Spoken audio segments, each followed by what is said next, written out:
Bandar narkoba terpidana mati Chai Changpan alias Chai Jivan asal Tiongkok kabur dari Lembaga Pemasyarakatan Kelas 1 Tangerang, Banten. Chai Jivan kabur melalui gorong-gorong atau saluran air dengan cara menggali tanah.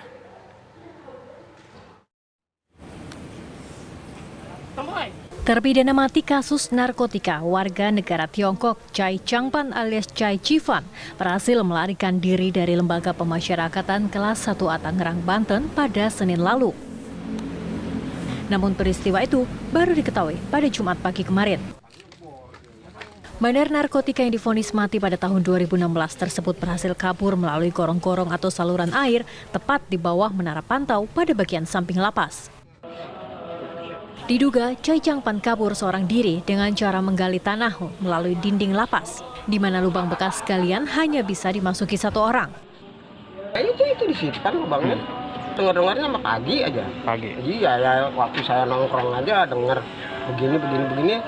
Dia orang pada ngelihat ya, saya mah namanya warga kan yang ikut aja udah ngeliat ya udah sambil nyingkir lagi buat apa. Kayaknya baru hari ini sih itu digedornya kemarin. Dia pengen tahu jelasnya kali. Waktu saya digedornya ya saya mah di situ aja duduk tuh di bangku kolong. Hingga kini pihak lapas kelas 1A Tangerang belum mau memberikan keterangan soal kasus ini. Kasus ini masih dalam penyelidikan pihak Direktorat Jenderal Pemasyarakatan Kementerian Hukum dan HAM. Dari Tangerang, Banten, Kusnaidi, TV One mengabarkan. Berikut kami hadirkan fakta kaburnya narapidana hukuman mati asal Cina, Chai Changpan. Napi yang kabur bernama Chai Changpan alias Chai Jivan yang berusia 53 tahun.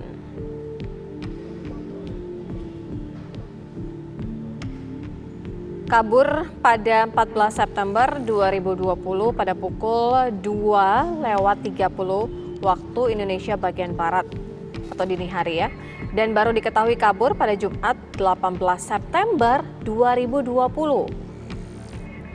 Napi kasus narkoba dengan vonis hukuman mati ini ditemukan ada barang bukti berupa obeng dan juga besi.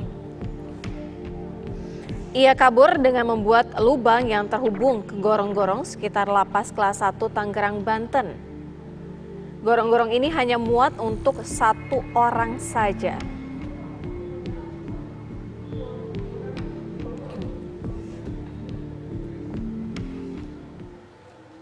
Pemirsa, untuk mendalami kasus kaburnya narapidana hukuman mati bernama Chai Changpan alias Chai Jivan dari lapas kelas 1 Tangerang, Banten, kita sudah bersama dengan kriminolog yang juga pengamat lapas, ada Ikra Sulhin. Kita juga telah menghubungi narasumber lain dari kepolisian dan Kemenkumham, namun hingga kini belum bisa memberi keterangan. Mas Ikra Sulhin, Anda melihat kasus kaburnya terpidana mati asal Cina, Chai Changpan ini seperti apa, Mas Ikra? Ya, ini mengingatkan saya pada film ini ya, Escape Alcatraz ya. Jadi bagaimana aspek situasional tertentu berkaitan dengan kondisi fisik dari lapas, kemudian juga soal mungkin frekuensi penjagaan, kemudian juga jumlah penjagaan dan seterusnya, itu menjadi beberapa variabel yang memungkinkan seseorang memanfaatkan situasi sehingga memungkinkan ya mereka melakukan pelarian diri. Tapi yang menarik adalah yang melarikan diri ini kan bukan kasus atau bukan narapidana biasa ya, dan ini kan juga tentu bisa memunculkan pertanyaan ya, apa yang menyebabkan dari sekian banyak narapidana kenapa kemudian yang bisa berhasil melarikan diri adalah narapidana yang berstatus seperti ini, begitu. Ya, Mas Ikra, pertanyaannya kemudian ketika kaburnya 14 September, kemudian baru diketahui itu pada 18 September, artinya tidak ada kontrol yang lebih tepat, pengawasannya seperti apa? Ya, begini, di tahun 2020 ini sebenarnya ada satu kajian ya yang sudah dilakukan oleh Balitbang HAM, Badan Penelitian dan Pengembangan Hak Asasi Manusia Kementerian Hukum dan HAM.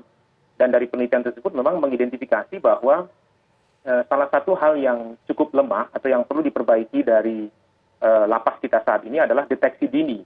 Jadi bagaimana mendeteksi peluang-peluang misalnya pelarian narapidana, kemudian juga perkelahian, kemudian kerusuhan, termasuk kekerasan-kekerasan yang lain. Dan saya kira terjadinya pelarian ini kan memang membuktikan begitu ya bahwa salah satu kelemahan yang sedang dihadapi oleh lapas kita saat ini adalah memang kemampuan dari lapas itu sendiri untuk mendeteksi beberapa hal yang mungkin potensial mengancam keamanan begitu. Mas Ikra, ini bukan tahanan biasa karena sejak 2016 yang lalu tahanan penyeludup 110 kg sabu, angka yang fantastis. Menurut Anda ada indikasi kerjasama dengan petugas lapas? Ya tentu saya tidak mau berspekulasi lebih jauh ya. Ini kan kita perlu menunggu hasil investigasi dari Direktorat Jenderal Pemasyarakatan itu sendiri. Dan ya cuma kalau misalnya kita ya katakanlah berandai-andai begitu ya melihat tipologi ataupun status dari narapidana ini. Kalau kita lihat dalam konteks budaya penjara, dalam struktur masyarakat penjara, tentu mereka-mereka yang berstatus bandar narkotika ini kan sejauh ini dalam tanda petik bisa memanfaatkan situasi dengan lebih baik ya, karena mungkin pengaruh, kemudian juga kemampuan finansial yang mereka miliki, sehingga dalam banyak hal ada kesempatan-kesempatan yang mungkin lebih yang mereka miliki, sehingga pada akhirnya kesempatan-kesempatan inilah yang memberi peluang lebih besar bagi mereka untuk katakanlah melarikan diri seperti kasus terakhir ini begitu. Ya, Mas Ikra, ini kan butuh waktu, kemudian juga butuh perencanaan yang sangat matang karena menggali informasinya di dalam kamar tahanan sendiri. Artinya pengawasannya ini tidak sampai melihat bagaimana napi berada di dalam sel tahanan. Ya memang begini, tentu ini kalau dilihat dalam kacamata yang lebih luas, ini berkaitan dengan banyak hal ya, misalnya kondisi fisik dari lapas itu sendiri, bagaimana kondisi bangunan, kemudian juga kondisi jeruji, pintu, kemudian juga berkaitan dengan jumlah dan frekuensi pengaturan katakanlah patroli atau pengamanan. Jadi memang ini tidak bisa hanya dilihat dari soal misalnya kelalaian dari petugas saja, tapi juga ada variabel-variabel lain yang juga berpengaruh.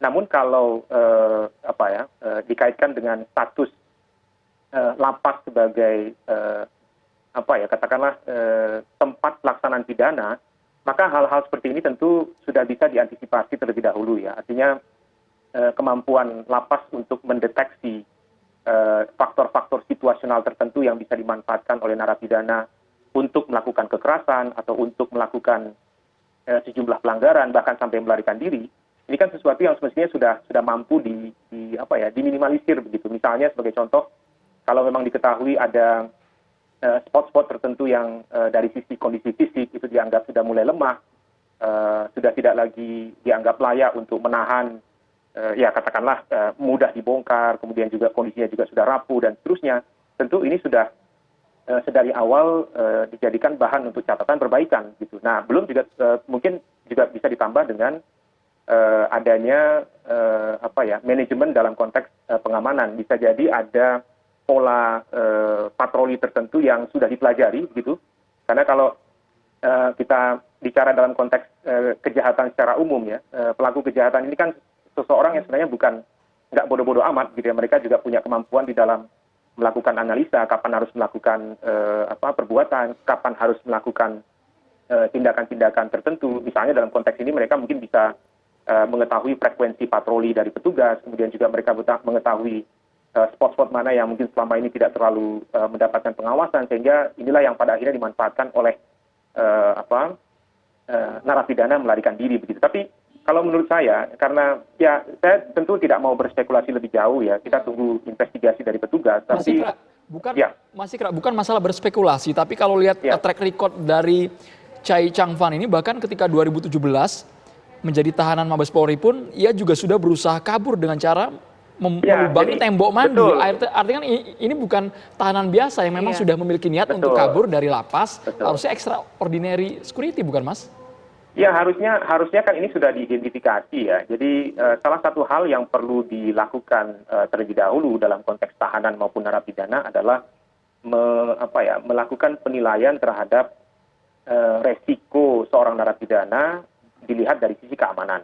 Jadi kalau misalnya sudah punya riwayat melakukan kekerasan, sudah punya riwayat pernah melakukan percobaan melarikan diri, mestinya mereka-mereka ini masuk dalam kategori high risk ya. Jadi high risk dalam tanda petik begitu ya. Artinya bagaimana perlakuan mereka di dalam lapas nanti tentu harus mendapatkan ekstra perhatian gitu. Jadi tidak bisa lagi diperlakukan sebagaimana narapidana yang lain. Nah mungkin menurut saya bisa saja dalam konteks ini lapas lengah begitu.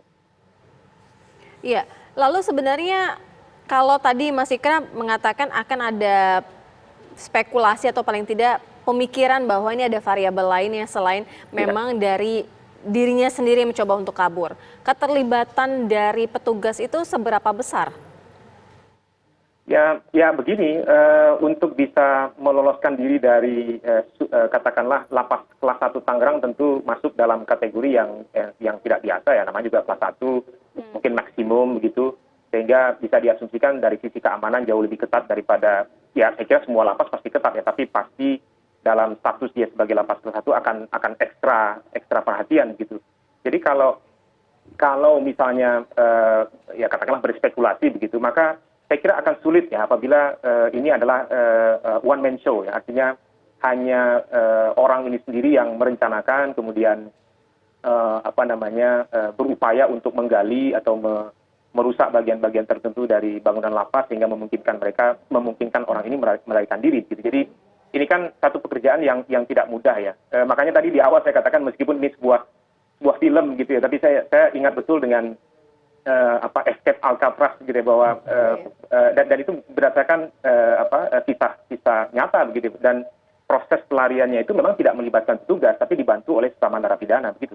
Oke, Mas Ikra, dari pengalaman Anda menghadapi beberapa kasus di lapas, ini kan ada alat berupa obeng dan juga besi yang digunakan oleh tersangka. Apakah menurut Anda frekuensi pemeriksaan di dalam ruang lapas itu sangat jarang sehingga tersangka bisa mengelabui petugas untuk menyembunyikan barang-barang itu? Saya kira tidak ya Mas. Jadi kalau saya lihat apa yang dilakukan oleh lapas dan rutan mengenai frekuensi dalam sidak, kemudian juga mencoba mengidentifikasi alat-alat tertentu yang dianggap membahayakan, ini sebenarnya frekuensinya terjaga sejauh yang saya amati ya, sejauh perhatian saya, penelitian saya terhadap lembaga pemasyarakatan. Belum lagi termasuk misalnya pasca Pak Direktur Jenderal yang sekarang ini, beliau kan juga memberi instruksi berkaitan dengan memperkuat deteksi, kemudian juga soal pencegahan narkotika dan lain-lain. Nah ini kan juga secara otomatis pasti akan meningkatkan perhatian dari sisi keamanan. Tapi begini, memang lembaga pemasyarakatan atau katakanlah penjara ya dalam term yang lebih umum, ini kan satu masyarakat atau secret society ya, atau masyarakat yang penuh dengan rahasia, dan rahasia itu disimpan antar sesama narapidana atau bisa saja melibatkan oknum-oknum petugas. Meskipun sekali lagi saya nggak mau berspekulasi. Jadi katakanlah kalau ada 1-2 orang yang berupaya untuk melakukan kekerasan terhadap narapidana yang lain atau dalam kasus ini ingin melarikan diri, maka bisa saja upaya-upaya itu sebenarnya sudah terdeteksi oleh 1-2 orang narapidana. Karena kalau kita lihat bagaimana kapasitas begitu ya dari lapas-lapas kita saat ini yang jumlah narapidana melebihi kemampuan daya tampung, tentu dengan kepadatan seperti itu maka akan sangat sulit begitu ya untuk benar-benar menyimpan rahasia, sehingga ketika ada 1-2 upaya melarikan diri itu terungkap oleh 1-2 orang narapidana yang lain, maka itu akan menjadi rahasia kelompok gitu. Nah, kalau kita kaitkan dengan bagaimana selama ini mereka-mereka yang berstatus katakanlah bandar narkotika di dalam yang punya pengaruh, maka bisa saja dengan pengaruh itu mereka menyimpan rahasia dengan lebih baik begitu. Baik, terima kasih Mas Ikra Sulhin sebagai kriminolog atas informasinya dan juga berbaginya di Kabar Petang. Terima kasih.